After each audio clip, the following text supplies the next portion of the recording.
This is the Carry the Load podcast. So it was 2006 when you went back over, or when you went over. Let's see, trying to remember. 05 I got recalled. I think we left in November of 05, got back in November of 06. Okay. Yeah, I think that's what it was. It was like 18 months for me. So that was a rough time over there. It was hot. Well, but I mean, there was a lot going on over there. There was a lot of combat. So were you an augmentee to the Wisconsin National Guard, or were you serving alongside of them? I don't even know what augmentee means. Well, were you individuals placed into the unit? Yeah, they were. Okay, so they were light. They didn't have enough men. Okay, so you were deploying as part of the Wisconsin National Guard. Correct. I've heard that word, but I just couldn't remember what it meant. That's all right. A lot of the military acronyms escape me now. Yes. But anyhow, so we deploy with them, train with them for a few months at Shelby, and then deploy, land in Kuwait, and they're like, you and you go into FOB such and such in Iraq, and you and you, Northern Security Forces, Kuwait. So we did QRF and gate guard and border crossing guard thingy, where they were building the new MSR, and we would take patrols maybe, I don't know, a dozen times rolling through Iraq. That was my Iraq tour. Now, of course, they train you to think that every garbage bag's an IED. So you have that thought in your head when you're rolling in a Humvee and you think the garbage bag's going to blow up. But we had a really safe deployment. No one got hurt. Well, for the most part. I flipped a Humvee. You flipped a Humvee? I didn't flip it. My driver flipped it. Okay, so you weren't the one driving? No. The Army tried to get me to pay for it, and it was stupid stuff. The tires were underinflated because the mechanics said, we need to roll at 25 PSI because the roads are so hot. It's 120 out, and something. Well, there was no roads there. It's dirt and gravel and stuff, and they had this washout that went on a diagonal, and our tires were low. So when we hit the diagonal, the thing rocked, and because we had one of those up-armored Humvees, that not the ones they built for it, but before they started building them full armor. Okay. Basically scrap iron that bolted to the shit. It was just whoomp, tires blew out, and then the thing flipped and rolled. And the lucky part was, I don't know, 30 seconds, 2 minutes, I don't know. My gunner said, Sergeant Smith, can I come down from the turret? I don't see the point, kind of thing. It's really dusty, and that shit truck ahead of us stinks really bad, because we were following a shitter truck, and the porta potty pumper guys. Yes. And yes, it does stink. And I was like, yeah, sure, come on down. And if I didn't tell him to come down, he would have been ejected or crushed or something. So I feel fortunate that someone was paying attention at that moment.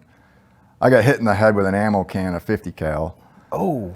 And you're wearing your helmet. I was wearing my helmet. I don't know if I was John Wayning the chin strap, but there wasn't no helmet on after I was done. Sure. And hurt my back a little bit. Anyway, the whole thing was a good experience, and I think for the Wisconsin Guard, also a good experience, because most of them hadn't had any combat experience, and then they ended up going back a couple years later, and that was almost like good training, And I think what's interesting about this is that we were both in during combat. Neither one of us saw direct combat. Mm-hmm. The difference is that you had a harder time with that than, say, I did. And I don't know if that, what that says about me. Mm-hmm. Explain to people, though, what that challenge was for you in dealing with the quote-unquote guilt of not being in the fight directly. Yeah, I've definitely wrestled with this even till today. Like, I still have dreams about things. I don't know, just that enlighten me when I wake up from that dream. I'm like, why am I still thinking about that shit? I think I said it one time to somebody. I'm like, I don't know if it's like, unless you take a grenade for your country, you don't feel like you've measured up. Given the ultimate sacrifice, you feel like you're missing something still. And I'm not the only one with survivor's guilt. There's guys full combat and lost friends. And they feel guilty because they didn't die. I mean, that's human nature, maybe. I don't know what it is. Help people understand that, though, because you said that you had these dreams. Tell me about not like scary dreams. Like I don't know if there's a theme to what I'm talking about when I say dreams. It's not like nightmares. It's like back in service. I'm here, and feelings of inadequacy or something. I don't know. kind of an imposter syndrome. Maybe, yeah. I don't know. Just like you didn't do enough, or you need to go back in, or here, like it's recurring. It's not the same dream every time, but it's always kind of the same theme. Yeah, just that feeling, I guess, of inadequacy is the only way I can put it. Not measuring up to what everybody else did. No bullets flying. I think. I'm not saying I want to be like Chuck Norris, but I'm just a war hero, a bunch of ribbons. It's not that.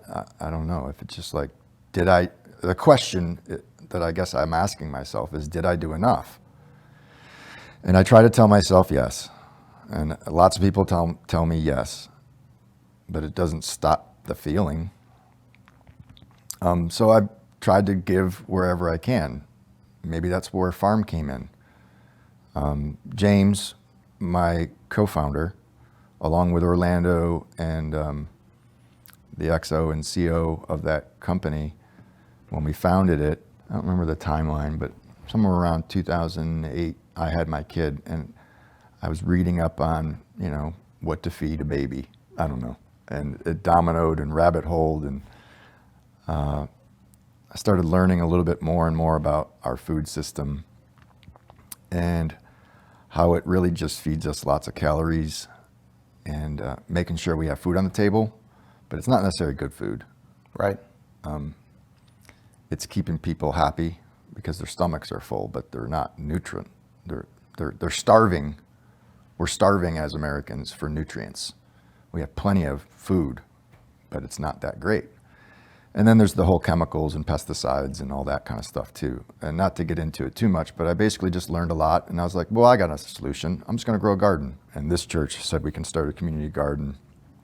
And so we had like 12 plots in Oak Cliff, totaling maybe 1.5 acres.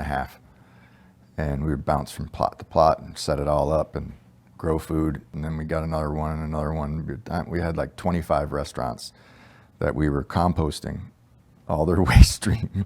So it started out as A business. And really started out because you wanted to make sure that you were putting the right food into your children. Mm-hmm. Really kind of morphed accidentally Yeah. into a therapeutic way for veterans to deal with traumatic brain injury and post-traumatic stress. Mm-hmm. It is therapeutic to have that meditative practice. It's also really important to have something to do, purposeful thing to do. And feeding people is a really, really important thing that's often overlooked as some sort of thing that these farmers over here do. The miracle of this little tiny seed that you put in dirt and then water goes in it and it turns into a tree or a flower or whatever. Like, that's a miracle that we all take for granted until you really start thinking about it. Let's talk a little bit more about FARM, though, and how that's helped you personally. What does FARM stand for? Farmers Assisting Returning Military. Okay. It was really just us coming up with an acronym because it sounded fun.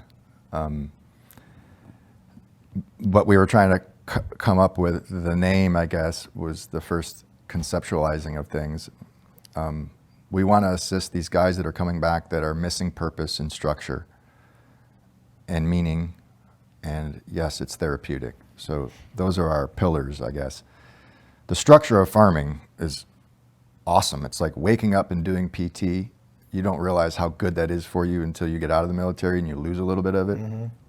But waking up and having a circadian rhythm to your day instead of like drinking till 6, going to sleep, waking up, drinking till 9.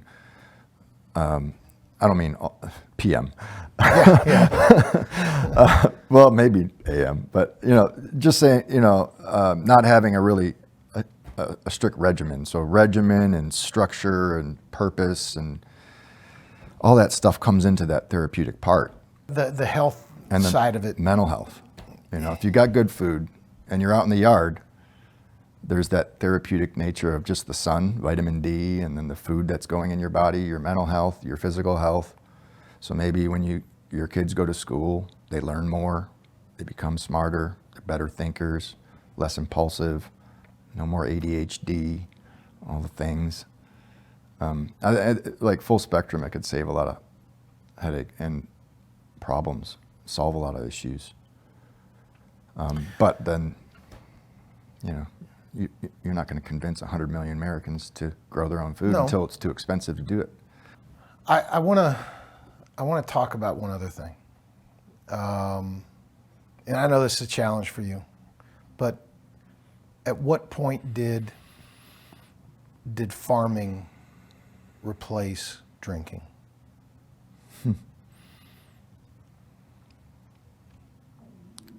It didn't help my drinking. It helped a lot of things. I think it forced me to not drink as much because I had so much responsibility. Not just from a business side, but there were so many things to do. I had to wake up early and I had to work late and I couldn't drink. It doesn't make me uncomfortable anymore to say I'm an alcoholic or whatever. I remember going to my first meeting and everybody gets up and they're like, "Oh, I'm Steve and I'm an alcoholic." It felt so silly that when it came out of my mouth, and there's this room full of people that have all been to these meetings before, and this is my first meeting, and I didn't even think I wanted to be there. I want to point a couple of things out to you. You can edit that, right? Yeah.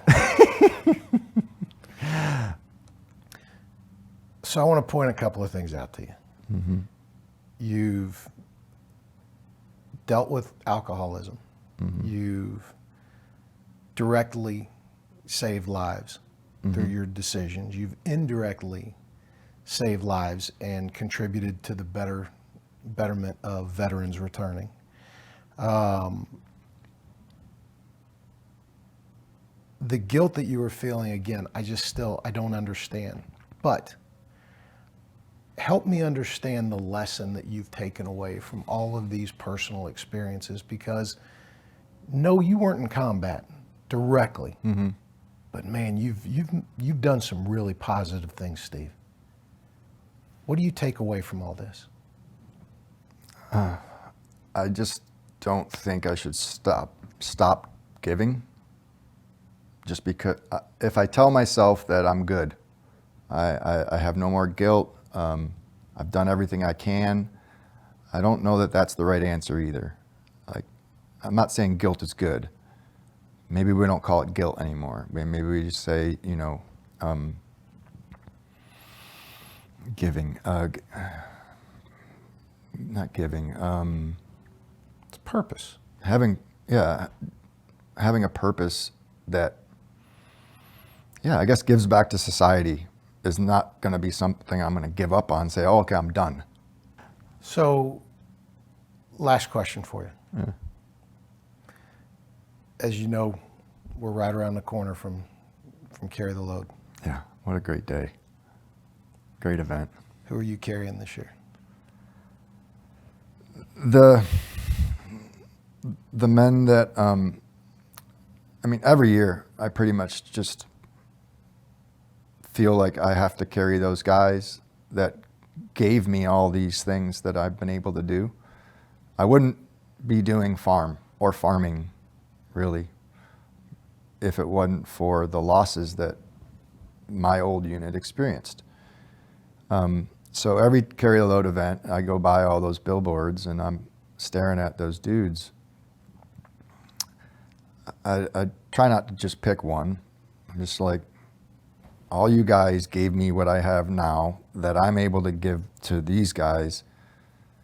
And it feels like I'm saying thank you to those billboards, those men, sorry, not the billboards, but when I'm staring at them, and I try to find one of them and carry them in when we bring them in at the end, you know? Yeah. Steve, thank you. You betcha. Thanks for sharing. Thanks for opening your heart. Yeah, thanks for inviting me. This was actually pretty good, pretty fun. Good. If this resonated with you in the least, please subscribe and like, and please, please, please share it with at least one person. These are the stories that make us uniquely American. These are the stories that preserve the integrity of our nation.